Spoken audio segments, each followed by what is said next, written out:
والتفت الساق بالساق إلى ربك يومئذ المساق. الحمد لله رب العالمين، والصلاة والسلام على رسوله الأمين وعلى آله وأصحابه ومن تبعهم بإحسان إلى يوم الدين. أما بعد.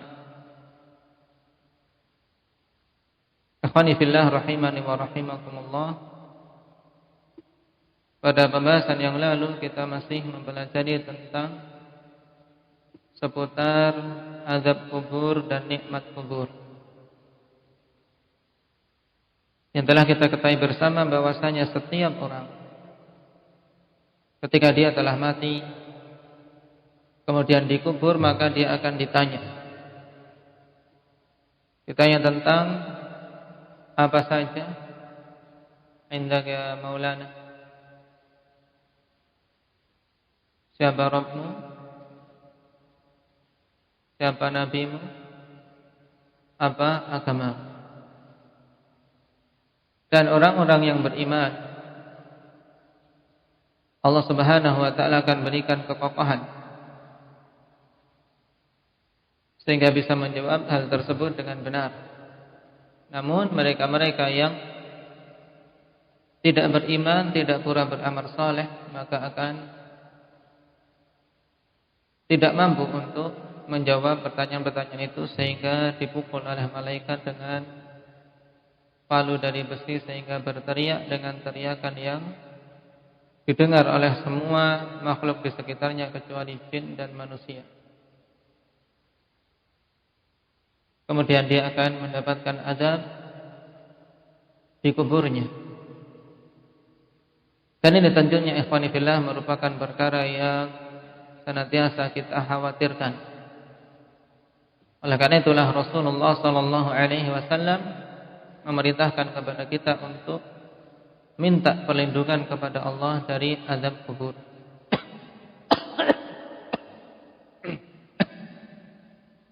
Nah, sekarang kita akan membahas sedikit tentang sebab-sebab azab kubur yang ditimpakan kepada seorang hamba. Karena di sana datang beberapa hadis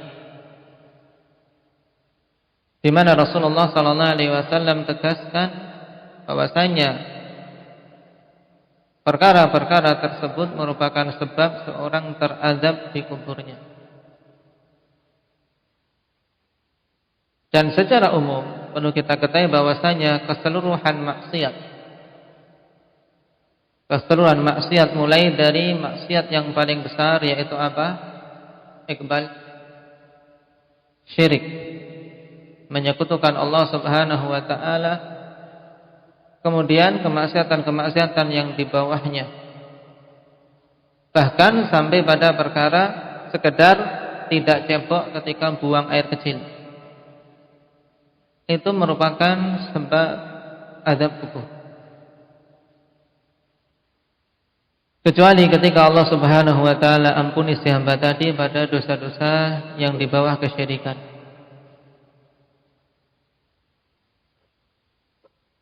Sebagaimana telah kita lewati pada ayat tentang dalil-dalil azab kubur, yaitu firman Allah Subhanahu wa ta'ala, "Wa man a'rada 'an dzikri fa inna lahu ma'isyatan dhanka." Siapa saja yang berpaling dari mengingat, berpaling dari Al-Qur'an, berpaling dari bimbingan Allah Subhanahu wa ta'ala, maka sungguh baginya penghidupan yang sempit. Dan telah kita lewati juga penafsiran dari para ulama. Di antara tafsir ma'isyatan dhanka, kehidupan yang sempit adalah sempitnya dia dikubur, mengalami kesempitan. Kenapa? Karena dulu ketika di dunia tidak mau mengingat Allah Subhanahu wa ta'ala, tidak mau melaksanakan perintah-perintah Allah Subhanahu wa ta'ala. Nah, ini secara umum. Kemudian di antara perkara-perkara yang datang nas bahwasanya itu merupakan sebab azab kubur adalah yang pertama an-niyahah. An-niyahah yaitu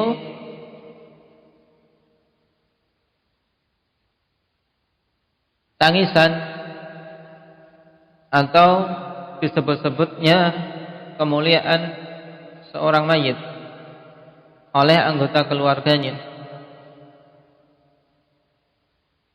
Nah, mayit apabila dulu ketika di dunia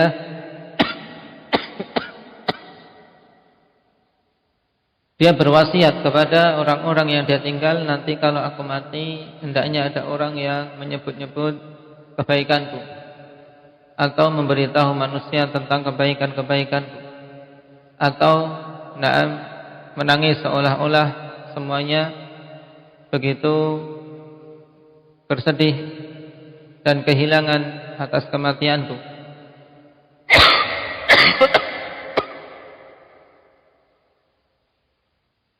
Maka ini semua menjadikan sebab si mayit terazab. Sebagaimana dalam hadis, al-mayyit yu'adzabu fi qabrihi bima ya'nuhu alaihi.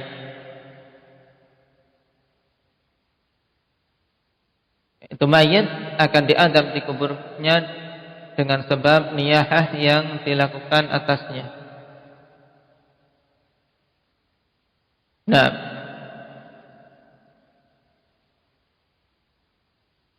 perkara berikutnya yang kedua yaitu tidak perhatian dengan masalah kencing, menyepelekan tentang masalah kencing sehingga air kencing mengenai tubuhnya atau bahkan dia tidak bercebok setelah kencing. Sebagaimana Rasul sallallahu alaihi wasallam telah katakan, istanzihu minal baul, istanzihu minal baul fa inna amata adzabal qabri minhu,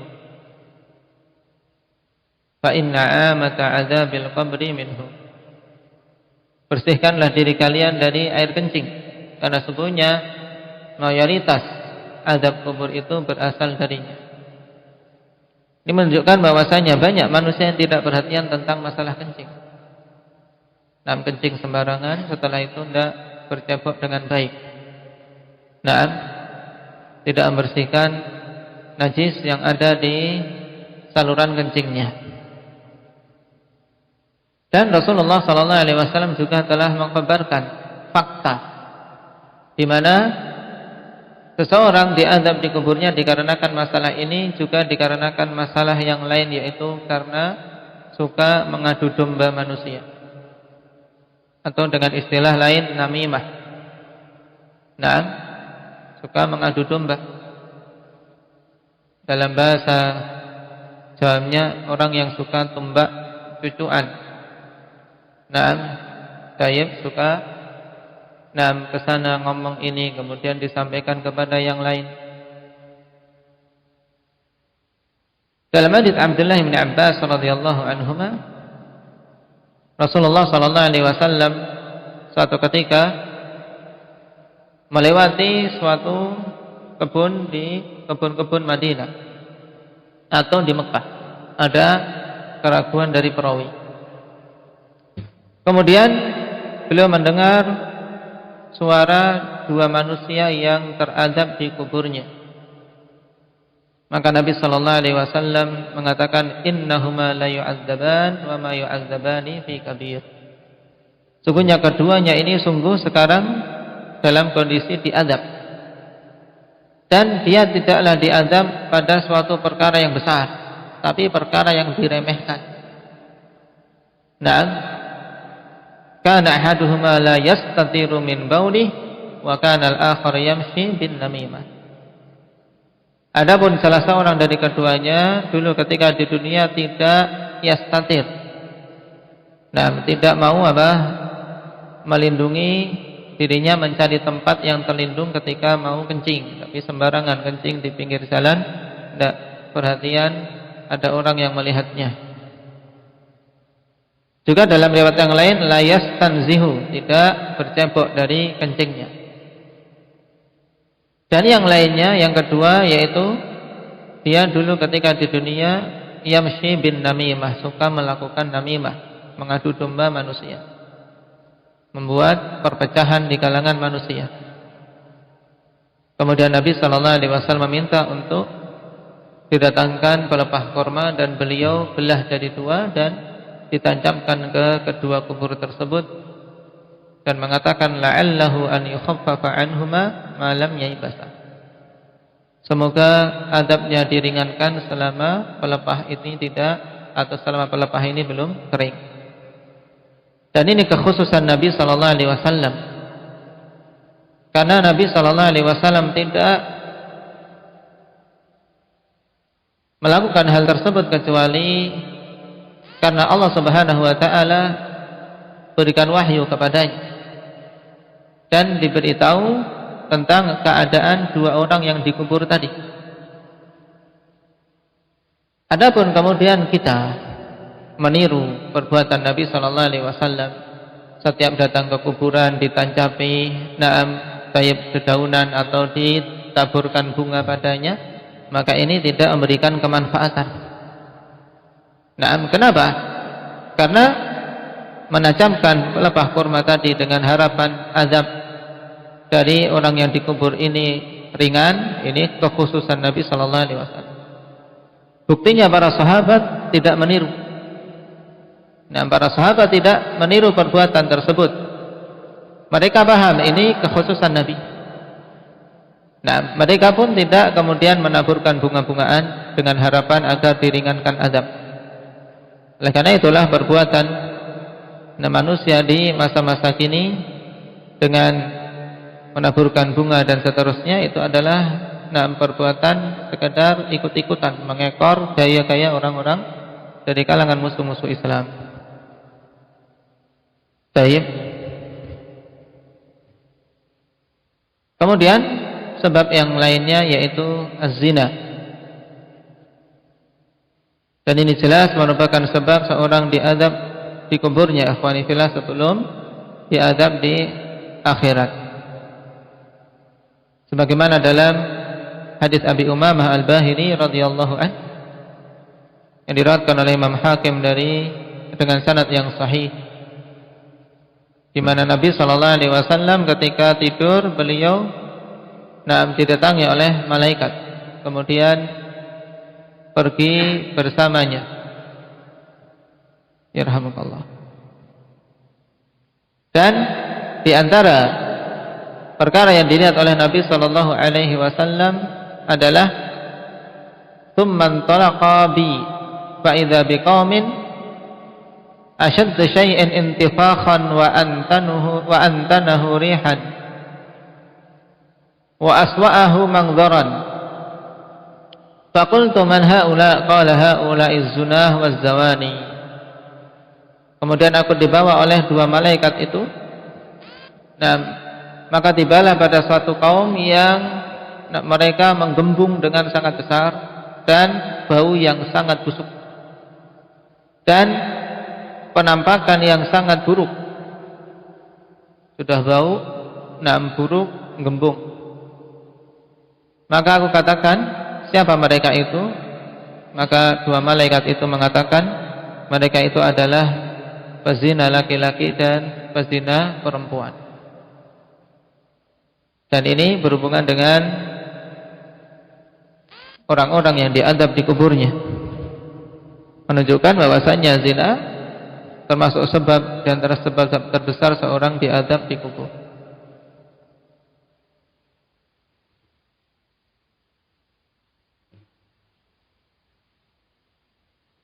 Kemudian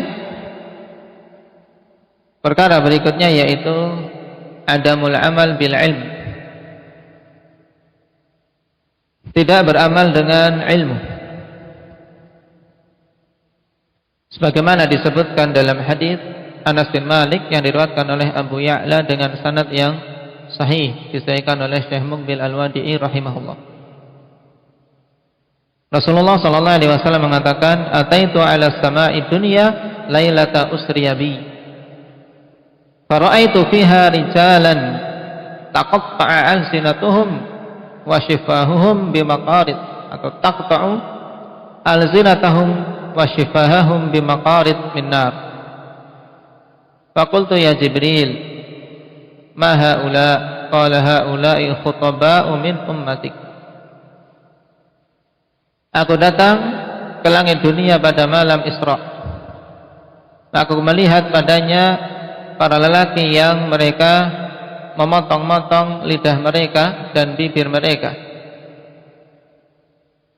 Lihat, dipotong-potong lidahnya dan bibirnya dengan gunting-gunting dari neraka. Nah, aku katakan, wahai Jibril, siapa mereka itu? Maka Nabi mengatakan mereka adalah khatib-khatib dari kalangan umatmu, yaitu orang-orang yang berbicara, yang memiliki ilmu tapi tidak beramal dengannya. Dan ini, nah, tentunya dilihat oleh Nabi SAW padahal belum tegak hari kiamat, menunjukkan itu terjadi di apa? Di alam kubur. Juga sebab azab kubur adalah sombong. Nah, perbuatan menyombongkan diri di muka bumi. Sebagaimana dalam hadis riwayat Bukhari dari Abi Hurairah radhiyallahu anhu. Sombong dan ujub, bangga diri. Sebagaimana dalam hadis ini, bainama rajulun yamshi fi hullatin tu'jibuhu nafsuh, murajjilun jummatah,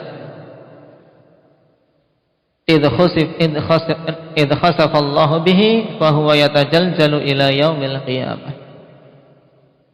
Ketika seorang laki-laki berjalan pada pakaian lengkapnya yang bagus, dan dia bangga diri dengan dirinya. Nah,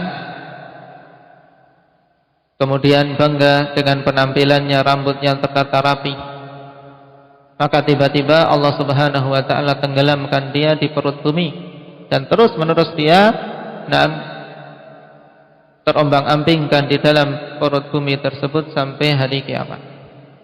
Ini terjadinya berhubungan dengan azab kubur. Juga hal yang banyak diremehkan manusia, yaitu ghibah. Nah, ghibah, kawan, ini juga hal yang harus kita berhati-hati darinya. Sebagaimana dalam hadis Anas bin Malik radhiyallahu anhu, ketika Nabi sallallahu alaihi wasallam Mi'raj atau Isra, nah Isra, lama urija bi maratu biqaumin lahum adfarun min nuhas yakhmishuna biha wujuhahum wa sudurahum, faqultu man haula'i ya Jibril? Qala haula'i alladziina ya'kuluna luhuman nas wa yaqa'una fi a'radihim. Tatkala Jibril membawaku untuk Mi'raj, aku melewati suatu kaum yang mereka memiliki kuku-kuku dari tembaga. Kemudian mereka mencakar-cakar wajah mereka dan dada-dada mereka. Nah, diberi kuku dari tembaga untuk mencakar wajah sendiri dan dada-dadanya sendiri. Maka Rasul sallallahu alaihi wasallam bertanya, siapa mereka itu wahai Jibril? Maka Jibril menjawab, haula'il ladzina ya'kuluna luhuman nas. Mereka itu adalah orang-orang yang makan daging-daging manusia, yaitu orang yang suka ghibah, orang yang suka ngerasani, membicarakan kejelekan orang lain dalam keadaan orang tersebut tidak suka. Dzikruka akhaka bima yakrah. Sebagaimana sabda Nabi sallallahu alaihi wasallam, ghibah adalah menyebut saudaramu dengan sesuatu yang tidak dia sukai, walaupun itu benar. Dan apabila tidak benar, maka ini lebih dari sekedar ghibah. Ini adalah kedustaan, bohong yang tentunya lebih parah dari sekedar ghibah. Jadi ghibah, ikhwan, membicarakan saudaranya hal-hal yang tidak dia sukai dan itu benar ada pada saudaranya. Dan ini termasuk dosa dari dosa-dosa besar yang menjadikan sebab seorang teradab di kuburnya sebelum diadab di akhirat, wal-'iyadzu billah. Hadis disahihkan oleh Syekh Muqbil rahimahullahu taala.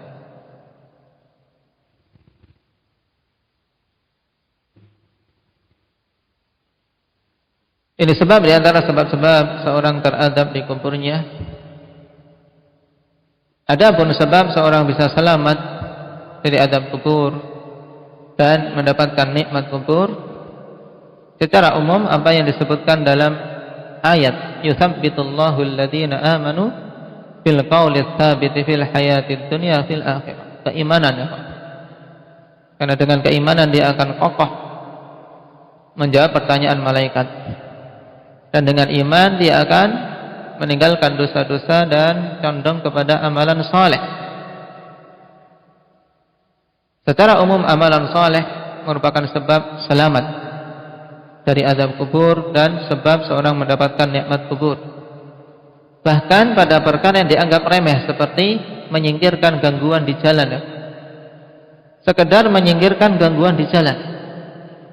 Dalam hadits Abi Hurairah yang diriwayatkan oleh Imam Muslim, Rasulullah sallallahu alaihi wasallam mengatakan, "Laqad ra'aitu rajulan yataqallabu fil jannah fi syajaratin qata'aha min dhahri at-tariq kanat tu'dhin nas." Sungguh aku melihat seorang laki-laki berbolak-balik di surga dikarenakan suatu pohon yang dia potong yang ada di jalanan, karena dulu pohon itu mengganggu manusia. Nah, dan ini tentunya yang beliau lihat adalah yang di alam barzakh. Yang di alam barzakh, sebab belum tegak hari kiamat. Menyingkirkan gangguan di jalan. Ada hal yang mengganggu manusia di jalan itu termasuk sebab seorang selamat dari adab kubur. Apalagi yang disebutkan oleh Nabi sallallahu alaihi wasallam dalam hadis apa? Idza matal insan inqata anhu amalu illa min thalath. Ini yang paling jelas akhwan, menjadikan sebab seorang mendapatkan nikmat kubur. Kenapa? Karena amalannya terus bertambah.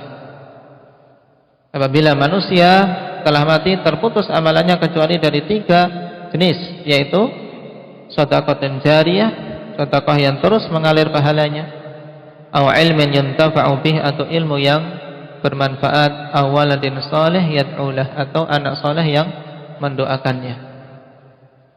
Nah,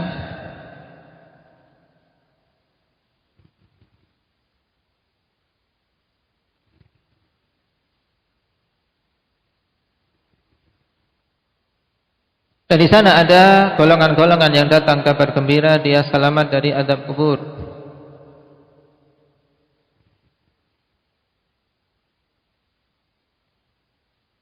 Yaitu para syuhada, jelas mereka selamat dari adab kubur. Orang-orang yang ribat, mereka selamat dari adab kubur, yang berjaga-jaga di perbatasan kaum muslimin dalam medan jihad.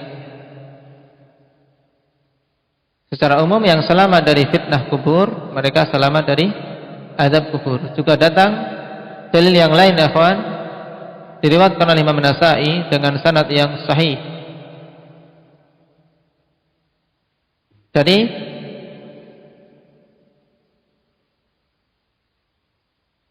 Abdullah bin Yasar. Beliau mengatakan, kuntu jalisan wa Sulaiman ibn Surat wa Khalid ibn Urfutah, fadzakara anna rajulan tuwfiya mata bi batnihi, fa idza huma yashtahiyani an yakuna syahida janazatahu, faqala ahaduhuma lil akhar, alam yaqul Rasulullah sallallahu alaihi wasallam, man yaqtuluhu batnuhu fala yu'adzab fi qabrih, faqala al-akhar bala. Abdullah bin Yasar mengatakan, dulu aku duduk-duduk bersama dengan Sulaiman bin Surat dan Khalid ibn Urfutah. Kemudian keduanya menyebutkan bahwasanya seorang laki-laki meninggal karena penyakit perut. Jadi meninggal karena sakit perut. Maka keduanya pun ingin untuk menyaksikan jenazahnya. Maka salah seorang dari keduanya mengatakan, bukankah Rasulullah sallallahu alaihi wasallam telah mengatakan, siapa saja yang terbunuh karena perutnya, maka dia tidak akan diadab di kuburnya. Maka yang lainnya mengatakan iya. Maka di sini berita dari Nabi sallallahu alaihi wasallam bahwasanya seorang yang meninggal dikarenakan sakit perut ini termasuk salah satu sebab dia tidak diadab di kuburnya. Dan tentunya semua itu jika ada keimanan yang menjadi awal dan menjadi landasan utama. Juga sebab berikutnya di sini orang-orang yang memiliki sakit perut meninggal karenanya. Oleh karena itu hendaknya seorang bersabar dan ihtisab ketika diuji dengan sakit yang menimpa perutnya dengan berbagai macam jenis sakit. Dan baik itu kelaparan ataukah sakit-sakit perut jenis yang lain. Ini salah satunya dari apa? Selain 4 golongan yang disebutkan dalam deretan orang-orang yang selamat dari fitnah kubur. Siapa saja mereka yang selamat dari fitnah kubur? Siapa Hudzaifah? Syuhada, murabit fisabilillah, orang? Siapa? Tinggal 2 lagi siapa? Siddiqin, Anbiya. Anbiya harus pertama kali harusnya. Ya, para nabi, siddiqin, kemudian syuhada dan murabit fi sabilillah. Tayyib.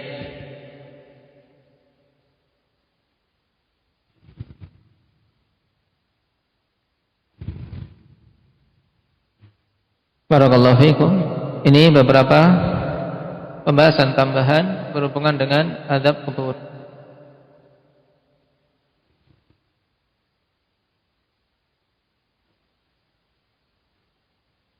Dan seorang muslim berhubungan dengan adab kubur maupun nikmat kubur tidak boleh memvonis orang lain akhwani fillah bahwasanya dia mendapatkan azab atau pernah mendapatkan nikmat, kecuali mereka-mereka yang datang nas dari Rasulullah sallallahu alaihi wasallam bahwasanya dia itu termasuk golongan yang selamat atau golongan yang mendapatkan azab. Baik. Dan ini sama prinsipnya seperti dalam pemvonisan seorang sebagai penduduk surga atau penduduk neraka.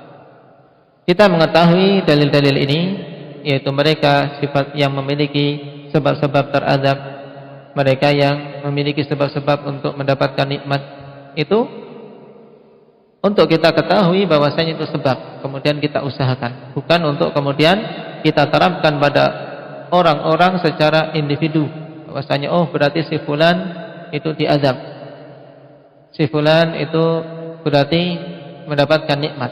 Ini tidak diperbolehkan, karena itu perkara ghaib dan tidak mengetahuinya kecuali dengan dalil. Siapa saja yang datang dalil selamat dari azab kubur, maka kita katakan selamat.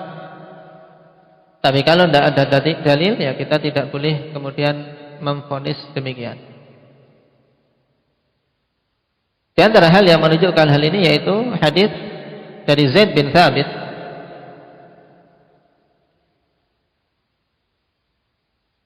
ketika Ummul Ala, seorang wanita dari kalangan Ansar, membaiat Rasulullah sallallahu alaihi wasallam.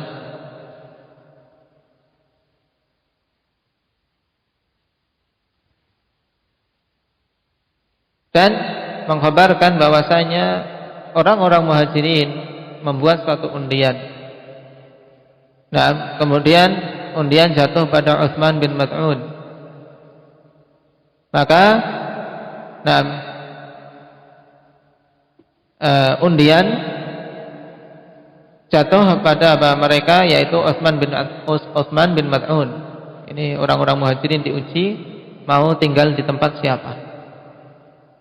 Dan ternyata yang jatuh pada rumah Ummul Ala adalah Utsman bin Mas'ud. Kemudian Utsman bin Mas'ud ini ternyata sakit sampai beliau wafat. Falamma tufiya wa husila wa kuffina fi athwabihi dakhala Rasulullah sallallahu alaihi wasallam. Maka tatkala beliau wafat dan telah dimandikan, kemudian dikafani. Masuklah Rasul sallallahu alaihi wasallam. Faqultu, maka katakan, rahmatullahi alaika Abas Sa'ib, fa syahadati alaik laqad akramakallah. Nah, maka aku katakan, semoga Allah merahmatimu, atau semoga rahmat Allah atasmu wahai Abu Sa'id. Persaksianmu atasku, ya, persaksianku atasmu, sungguh Allah telah memuliakanmu. Di sini dia bersaksi bahwasanya Abdullah bin Sa'ib, bahwasanya siapa tadi? Abu Sa'ib, yaitu Utsman bin Maz'un, telah Allah muliakan.